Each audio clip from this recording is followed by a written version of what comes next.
और उसमें सारे प्रदेश की स्थिति का आंकलन किया गया है कि सारे प्रदेश में आज बेड्स की स्थिति क्या है, आईसीयू की स्थिति क्या है, ऑक्सीजन की स्थिति क्या है, उसके बारे में विचार किया गया है। और आज की तारीख में आइसोलेशन बेड्स जितने हमारे पास हैं उसमें से अभी केवल 11.12% ऑक्यूपाइड हैं, बाकी बेड्स हमारे पास अवेलेबल हैं।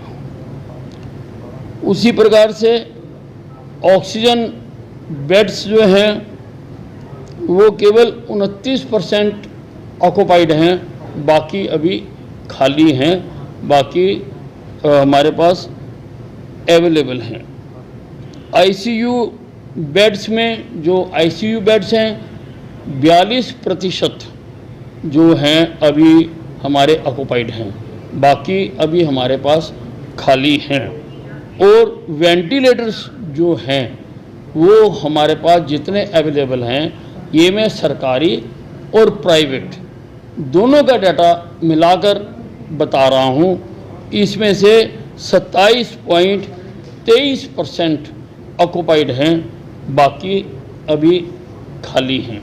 हमारे जो टोटल एक्टिव मरीज हैं जो कि 42,000 के आसपास हैं, उसमें से 30,000 मरीज होम आइसोलेशन में अपना इलाज करवा रहे हैं। हमने तय किया है कि हम उनको होम आइसोलेशन वालों को हर 2 दिन में हमारी डॉक्टरों की टीम 2 दिन में एक बार हमारी डॉक्टरों की टीम उनको जाकर उनको चेकअप करेगी और उनको किट देगी। किट में प्रिवेंटिव मेडिसिन्स भी होंगी, क्यूरेटिव मेडिसिन्स भी होंगी और उसमें ऑक्सीमीटर भी होगा, ताकि वो अपना ऑक्सीजन लेवल को समय समय पर चेक करता रहे। हमारे पास दवाइयों की पूरी मात्रा है, पूरी हमारे पास अवेलेबिलिटी है, ऑक्सीजन की भी हमारे पास कमी नहीं है। लेकिन भविष्य में ऐसा ना हो, इसलिए हमारे प्रदेश में जितने ऑक्सीजन प्लांट या बॉटलिंग प्लांट हैं, आज के बाद हमारा ड्रग डिपार्टमेंट और पुलिस वहाँ पर निगरानी भी करेंगे और उसको मॉनिटर भी करेंगे, ताकि किसी प्रकार की कोई कालाबाजारी ना हो और हरियाणा के लोगों को लगातार जो है वो ऑक्सीजन मिलती रहे। ऑक्सीजन की हरियाणा में आज की तारीख में कोई कमी नहीं है। हमारे पास 270 MT अवेलेबल है, जबकि जो हमारी नेसेसिटी है वो 60 MT की है।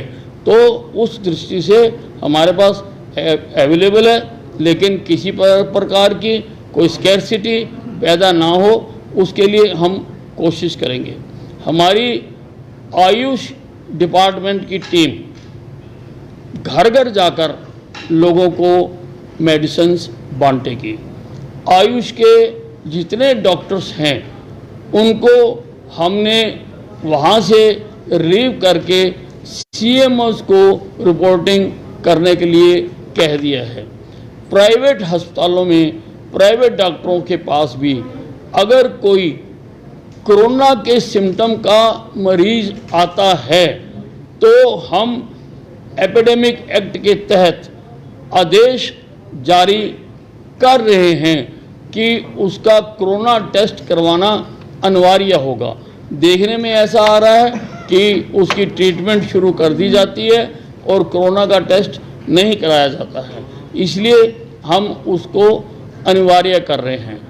कुंभ से जितने लोग आ रहे हैं, कुंभ से हरियाणा में जितने एंट्री पॉइंट हैं, उन सब एंट्री पॉइंट के ऊपर कोरोना की टेस्टिंग अनिवार्य कर दी गई है। वहाँ पर उनकी कोरोना की टेस्टिंग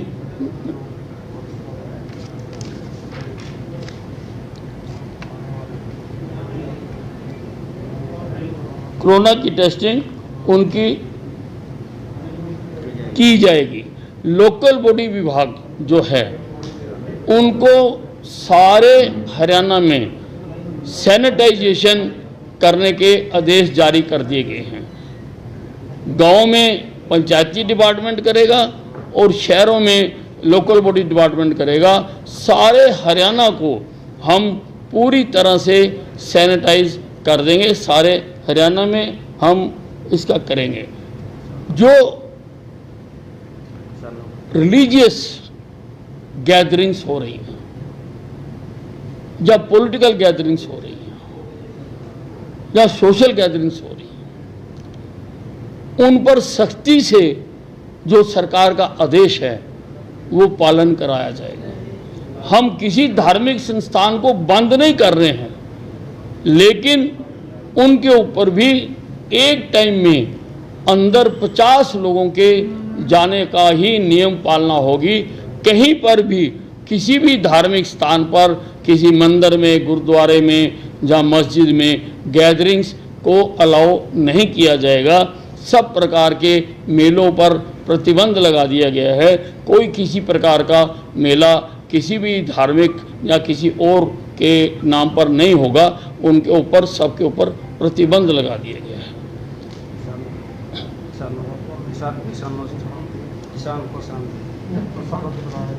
जो किसान हरियाणा की भूमि पर धरना देकर बैठे हुए हैं, हमने फैसला किया है कि हम सबका कोरोना टेस्ट करेंगे।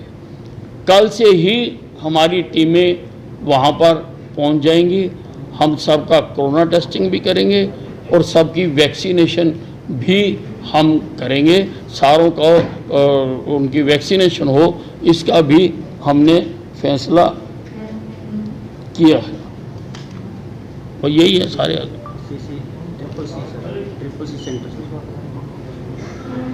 जितने हमारे मेडिकल कॉलेज हैं, उन सारों में क्रिटिकल कोरोना केयर सेंटर बनाने के लिए आदेश दिए गए हैं, ताकि अगर जिलों में कोई भी मरीज ज़्यादा बीमार होता है तो उनको इधर उधर जो लोग भागते हैं, दूसरे जगह पर भागते हैं, हायर इंस्टीट्यूशन में जाना चाहते हैं, उनको वहाँ पर जो कोरोना क्रिटिकल केयर सेंटर है वहाँ पर उनको रेफ़र किया जाएगा। वहाँ पर सब प्रकार की फैसिलिटी, सब प्रकार के डॉक्टर्स, ऑक्सीजन, वेंटिलेटर्स, हर चीज़ वहाँ पर उनको मुहैया कराई जाएगी। जो इलेक्टिव सर्जरी है वो हम कल से सारे अस्पतालों में बंद कर रहे हैं, क्योंकि हमें ज़्यादा डॉक्टर चाहिए। होम आइसोलेशन में डॉक्टर्स को जाना है, हर घर में 2 दिन में एक बार विजिट करना है, इसलिए हमें ये बंद करनी पड़ रही है। हमारे पास सफिशिएंट क्वांटिटी ऑफ रेमडेसिविर है। ब्लैक की बात आ रही है सामने, कहीं पर हमने कह दिया, हमारे पास पूरा स्टॉक है और हमने एसडीसी को कह दिया कि सारे हरियाणा में वो चेकिंग करवाएं। अगर कहीं पर भी ब्लैक की खबर आती है तो उनके खिलाफ कार्रवाई करें। 3 लोगों को हमने गिरफ्तार भी किया है, उनको हमने अरेस्ट करवाया है 3 लोगों को। बाकियों को भी जेल के अंदर डालेंगे अगर ऐसे टाइम में वो मुनाफाखोरी करने की कोशिश करते हैं। और सरकार के स्टोर में भी रेमडेसिविर और बाकी मेडिसिन्स सफिशिएंट क्वांटिटी में है, प्राइवेट को भी मिले, इसका भी हम इंश्योर करेंगे कि प्राइवेट को भी ठीक दाम के ऊपर मिले। और जिसको भी रेमडेसिविर दी जाएगी उसका आधार कार्ड का जो नंबर है वो नोट किया जाएगा, ताकि किसको दी गई उसका पता लग सके। जिस तरह से मोहाली के अंदर लॉकडाउन लगाया गया रामनवमी के दिन, कोई ऐसा पंचकुला नहीं, हम कोई लॉकडाउन नहीं लगा रहे हैं। हम तो जो गैदरिंग्स की सीमा है उसको सख्ती से पालन करा रहे हैं। रामनवमी वाले दिन भी लोग रामनवमी मनाएं, हमें कोई इतराज़ नहीं है, लेकिन अगर वो इनडोर मनाते हैं तो 50 आदमी, अगर आउटडोर बनाते हैं तो 200 आदमी, ये उनके ऊपर सख्ती से लागू होगा, इससे ज़्यादा कहीं पर भी कोई मेले या भीड़ इकट्ठी होने नहीं दी जाएगी। साहब, आपके पड़ोसी राज्य दिल्ली ने एक सप्ताह के लिए लॉकडाउन पूरी तरह से घोषित कर दिया, पंजाब में है। आज की बैठक में क्या इस बात पर मंथन हुआ, यदि आवश्यकता पड़ती है तो लॉकडाउन हरियाणा में भी किया जा सकता है? नहीं, अभी हमने इसके ऊपर कोई विचार नहीं किया। सर, कुछ जगह से जैसे दिल्ली के अंदर हुआ है, कुछ जो मजदूर वर्ग है उसके अंदर एक डर बन चुका है कि अगर लॉकडाउन लगा। हरियाणा में लॉकडाउन के बारे में हम बिल्कुल नहीं सोच रहे हैं और सभी इंडस्ट्री वालों को और मजदूर भाइयों को भी मैं कहना चाहता हूं कि किसी प्रोपेगेंडा में आने की ज़रूरत नहीं है। यहां पर इंडस्ट्री भी चलेगी और आपका रोज़गार भी चलता रहेगा। किसी प्रकार के प्लान की ज़रूरत नहीं है। साहब, जो प्लान कर रहे हैं उनसे ज़्यादा रेट वसूले जा रहे हैं, बसों वाले हैं या नहीं, हरियाणा से कोई प्लान नहीं कर रहा। जो राजनीतिक पार्टियां जो बड़ी संख्या में इकट्ठा सबके ऊपर जो हमने नियम बना दिया वो सबके ऊपर लागू है, चाहे राजनीतिक पार्टी है चाहे कोई है। सर, आप पहले कह रहे थे, तो पहले जो कोरोना आया था कि दिल्ली से कोरोना जो है वो हरियाणा में ट्रैवल कर रहा है, अब किस वजह से ये केसेस बढ़ रहे हैं, क्या कहना चाहिए? नहीं, देखिए, हमारे जो हरियाणा में आधे केसेज हैं वो दिल्ली से सटे 3 जिलों में हैं और ऐसी संभावना हो सकती है कि वो दिल्ली से आ रहे हों, लेकिन जो आ गया, जो मरीज है वो मरीज है। हम किसी को धक्के तो मार नहीं सकते, हम उसका इलाज कर रहे हैं और इलाज करेंगे। सीमा सील करने का कोई फैसला है? नहीं, कोई फैसला नहीं। सर, जो किसान धरने में बैठे हैं उनके लिए टेस्टिंग मैंडेटरी होगी? नहीं, मैंडेटरी तो किसी के लिए भी नहीं है, लेकिन हम ये चाहेंगे कि वो कराएं। हमारे अधिकारी जाकर उनके नेताओं से बातचीत भी करेंगे, ये भी हमने कह दिया कि बातचीत करेंगे और हम चाहते हैं कि वो टेस्टिंग भी करवाएं और वैक्सीनेशन भी करवाएं। उसके लिए हमने टीमें तैनात कर दी। कुछ अखबारों में खबर छपी है, सरकार का प्रोग्राम था, बीजेपी का प्रोग्राम था। नहीं, चाहे सरकार का होगा चाहे विपक्ष का होगा, किसी को भी हम ये सीमा तोड़ने नहीं देंगे। दिल्ली ने एक लॉकडाउन लगा दिया 1 वीक के लिए और अरविंद केजरीवाल लगातार आरोप लगा रहे हैं कि पड़ोसी राज्यों के पेशेंट बड़ी संख्या में यहाँ आ रहे हैं और बेड नहीं है दिल्ली में और हमारे पास शॉर्टेज है, तो वो सत्ता पक्ष पे आरोप लगा रहे हैं। आपका क्या कहना है? नहीं, अब देखिए, अब ये तो वो उलट बात कह रहे हैं और ऐसा कुछ नहीं है। हरियाणा में तो मैंने आपको बताया कि हमारे पास बेड जो हैं बहुत बड़ी संख्या में हमारे पास अवेलेबल हैं, किसी को यहाँ से जाने की ज़रूरत नहीं है। तो दिल्ली से जो लोग पलायन कर रहे हैं, क्या सीमा में कुछ आप चौकसी या कुछ बढ़ाने जा रहे हैं? नहीं, दिल्ली का दिल्ली सरकार देखेगी, हमारे हरियाणा से कोई प्लान नहीं कर रहा। सर, कुछ मेडिकल ग्रीवेंस के लिए कोई ऑनलाइन खोलने का एक लाइन जो है जिस पर कोई बेड ना मिले, किसी को रेमडेसिविर को लेकर के कोई शिकायत हो, इन तमाम चीज़ों के लिए कोई नहीं, वो ऑनलाइन हमारा जो है नंबर है एक, वो मेरे को क्या नंबर है, हाँ, अब ये दोबारा बैठक कब रखी गई है? ये रेगुलर जैसे जैसे इसकी जरूरत पड़ती रहेगी, इसी प्रकार से जिलों में भी सबको मॉनिटरिंग कमेटियां बनाने के लिए कह दिया गया है और सारा ये हम खुद इसको मॉनिटर रेगुलर करेंगे। मैं करूँगा, ACS हेल्थ करेंगे, चीफ सेक्रेटरी करेंगे और CM साहब के पास भी ये सारे डाटा रोज़ का रोज़ हम पहुँचाएंगे। इसमें जैसा आपने कहा कि आधे से ज़्यादा बेड जो हैं ICU के खाली पड़े, कम ऑक्यूपाइड हैं, लेकिन फरीदाबाद, गुड़गांव जैसे इलाकों से सूचना आ रही है कि प्राइवेट हॉस्पिटल में भी जाते हैं तो बेड ना होने का हवाला देते हैं ICU। क्या एक्शन ऐसे लोगों के खिलाफ लिया जाएगा जो बेड होने के बावजूद भी इनकार कर रहे हैं? नहीं, बिल्कुल, हमारी टीमें सारे जिलों में जा रही हैं और सारे प्राइवेट हॉस्पिटल्स को हम चेक कर रहे हैं। जितने बेड हमने एपिडेमिक एक्ट के तहत उनको कोरोना पेशेंट्स के लिए रिजर्व करने के लिए कहा है, तो वो चेक करेंगे कि उसकी पालना हो रही है या नहीं हो रही है। अगर कोई प्राइवेट अस्पताल उसकी पालना नहीं कर रहा होगा तो उसके खिलाफ कार्रवाई की जाएगी। साहब, एक मामला सामने आया कि जो पंचकुला में पारस हॉस्पिटल है, नेगेटिव आने के बाद भी मरीज को 4-4 दिन तक वहीं रखते हैं और उसके बाद भी छुट्टी नहीं दी जाती, नेगेटिव आने के बाद भी। तो इस तरह state level corona monitoring committee की आज पहली बैठक हुई है और उसमें सारे प्रदेश की स्थिति का आंकलन किया गया है कि सारे प्रदेश में आज बेड्स की स्थिति क्या है, ICU की स्थिति क्या है, ऑक्सीजन की स्थिति क्या है, उसके बारे में विचार किया गया है। और आज की तारीख में आइसोलेशन बेड्स जितने हमारे पास हैं उसमें से अभी केवल 11.12% ऑक्यूपाइड हैं, बाकी बेड्स हमारे पास अवेलेबल हैं। उसी प्रकार से ऑक्सीजन बेड्स जो हैं वो केवल 29% ऑक्यूपाइड हैं, बाकी अभी खाली हैं, बाकी हमारे पास अवेलेबल हैं। आईसीयू बेड्स में जो आईसीयू बेड्स हैं 42% जो हैं अभी हमारे ऑक्यूपाइड हैं, बाकी अभी हमारे पास खाली हैं। और वेंटिलेटर्स जो हैं वो हमारे पास जितने अवेलेबल हैं, ये मैं सरकारी और प्राइवेट दोनों का डाटा मिलाकर बता रहा हूँ। इसमें से 27.23% ऑक्यूपाइड हैं, बाकी अभी खाली हैं। हमारे जो टोटल एक्टिव मरीज हैं जो कि 42,000 के आसपास हैं, उसमें से 30,000 मरीज होम आइसोलेशन में अपना इलाज करवा रहे हैं।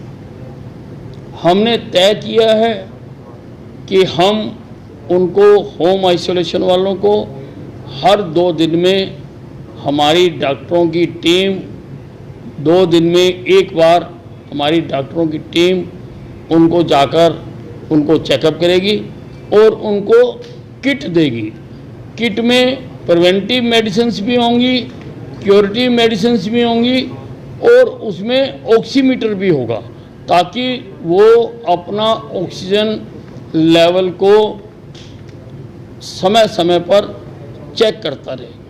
हमारे पास दवाइयों की पूरी मात्रा है, पूरी हमारे पास अवेलेबिलिटी है, ऑक्सीजन की भी हमारे पास कमी नहीं है।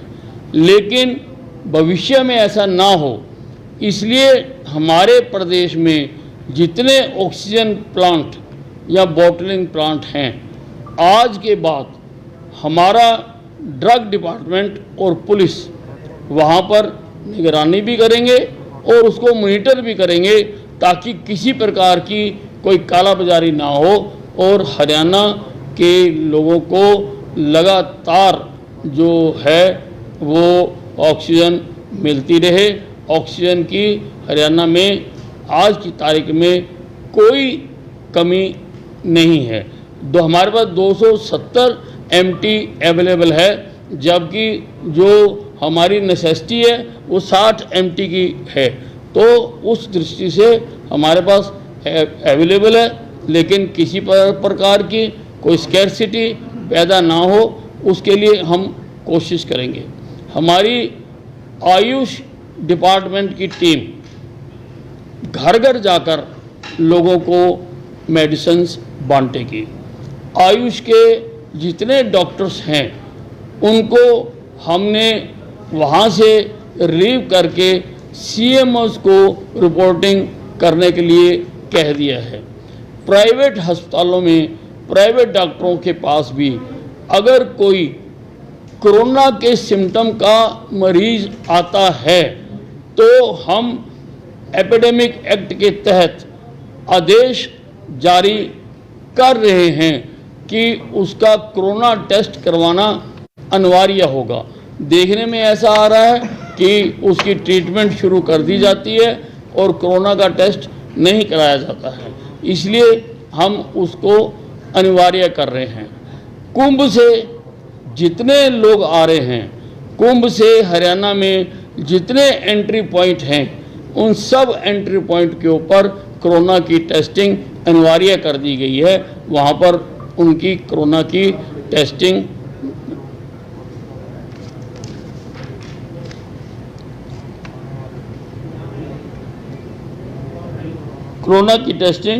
उनकी की जाएगी। लोकल बॉडी विभाग जो है उनको सारे हरियाणा में सैनिटाइजेशन करने के आदेश जारी कर दिए गए हैं। गांव में पंचायती डिपार्टमेंट करेगा और शहरों में लोकल बॉडी डिपार्टमेंट करेगा। सारे हरियाणा को हम पूरी तरह से सैनिटाइज कर देंगे, सारे हरियाणा में हम इसका करेंगे। जो रिलीजियस गैदरिंग्स हो रही हैं या पॉलिटिकल गैदरिंग्स हो रही हैं या सोशल गैदरिंग्स हो रही हैं, उन पर सख्ती से जो सरकार का आदेश है वो पालन कराया जाएगा। हम किसी धार्मिक संस्थान को बंद नहीं कर रहे हैं, लेकिन उनके ऊपर भी एक टाइम में अंदर 50 लोगों के जाने का ही नियम पालना होगी। कहीं पर भी किसी भी धार्मिक स्थान पर, किसी मंदिर में, गुरुद्वारे में या मस्जिद में गैदरिंग्स को अलाउ नहीं किया जाएगा। सब प्रकार के मेलों पर प्रतिबंध लगा दिया गया है। कोई किसी प्रकार का मेला किसी भी धार्मिक या किसी और के नाम पर नहीं होगा, उनके ऊपर सबके ऊपर प्रतिबंध लगा दिया गया है।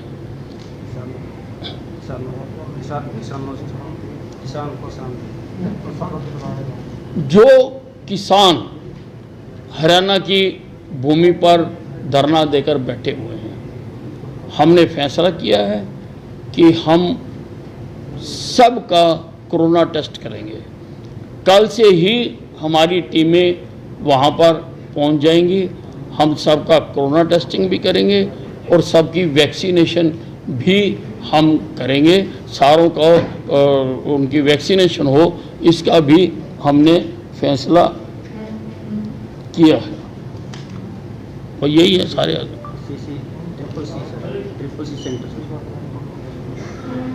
जितने हमारे मेडिकल कॉलेज हैं, उन सारों में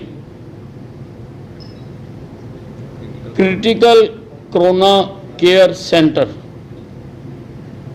बनाने के लिए आदेश दिए गए हैं, ताकि अगर जिलों में कोई भी मरीज ज़्यादा बीमार होता है तो उनको इधर उधर जो लोग भागते हैं, दूसरे जगह पर भागते हैं, हायर इंस्टीट्यूशन में जाना चाहते हैं, उनको वहाँ पर जो कोरोना क्रिटिकल केयर सेंटर है वहाँ पर उनको रेफ़र किया जाएगा। वहाँ पर सब प्रकार की फैसिलिटी, सब प्रकार के डॉक्टर्स, ऑक्सीजन, वेंटिलेटर्स, हर चीज़ वहाँ पर उनको मुहैया कराई जाएगी। जो इलेक्टिव सर्जरी है वो हम कल से सारे अस्पतालों में बंद कर रहे हैं, क्योंकि हमें ज़्यादा डॉक्टर चाहिए। होम आइसोलेशन में डॉक्टर्स को जाना है, हर घर में 2 दिन में एक बार विजिट करना है, इसलिए हमें ये बंद करनी पड़ रही है। हमारे पास सफिशिएंट क्वांटिटी ऑफ रेमडेसिविर है। सर, उसको ब्लैक की बात आ रही है सामने। कहीं पर हमने कह दिया, हमारे पास पूरा स्टॉक है और हमने एसडीसी को कह दिया कि सारे हरियाणा में वो चेकिंग करवाएं। अगर कहीं पर भी ब्लैक की खबर आती है तो उनके खिलाफ कार्रवाई करें। 3 लोगों को हमने गिरफ्तार भी किया है, उनको हमने अरेस्ट करवाया है 3 लोगों को। बाकियों को भी जेल के अंदर डालेंगे अगर ऐसे टाइम में वो मुनाफाखोरी करने की कोशिश करते हैं। और सरकार के स्टोर में भी रेमडेसिविर और बाकी मेडिसिन्स सफिशिएंट क्वांटिटी में है। प्राइवेट को भी मिले, इसका भी हम इंश्योर करेंगे कि प्राइवेट को भी ठीक दाम के ऊपर मिले। और जिसको भी रेमडेसिविर दी जाएगी उसका आधार कार्ड का जो नंबर है वो नोट किया जाएगा, ताकि किसको दी गई उसका पता लग सके। साहब, जिस तरह से मोहाली के अंदर लॉकडाउन लगाया गया रामनवमी के दिन, कोई ऐसा पंचकुला नहीं, हम कोई लॉकडाउन नहीं लगा रहे हैं। हम तो जो गैदरिंग्स की सीमा है उसको सख्ती से पालन करा रहे हैं। रामनवमी वाले दिन भी लोग रामनवमी मनाएं, हमें कोई इतराज़ नहीं है, लेकिन अगर वो इंडोर मनाते हैं तो 50 आदमी, अगर आउटडोर बनाते हैं तो 200 आदमी, ये उनके ऊपर सख्ती से लागू होगा। इससे ज़्यादा कहीं पर भी कोई मेले या भीड़ इकट्ठी होने नहीं दी जाएगी।